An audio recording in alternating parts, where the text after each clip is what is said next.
Pamätáte si, keď sme boli malé deti a vraveli nám, keď sme napríklad jedli pri stole, že ticho, nerozprávaj, jedz kľudne. No a ja robím teraz výklad pre jedno dieťa a taká zaujímavá vec, pre mňa totálne fascinujúce, že toto dieťa, aby dokázalo dobre spracovať jedlo a aj informácie, tak potrebuje okolo seba hluk. Ale taký príjemný, potrebuje okolo seba konverzácie, rozprávať sa pri jedle. Takže toto je niečo, čo proste, keď tá mamička nevie a tlačí to dieťa do toho, aby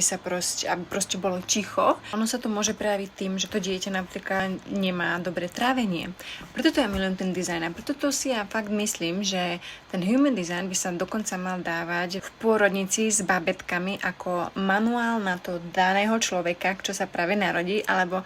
keď už aj teraz v dospelosti, však aké je to dobrá informácia, že takto vieme, však koľko tých proste zdravotných problémov je len v toho, že sme boli v minulosti, v detstve na niečom naučení a čo sme si mysleli, že je pre nás dobré a absolútne to pre nás dobré nie je.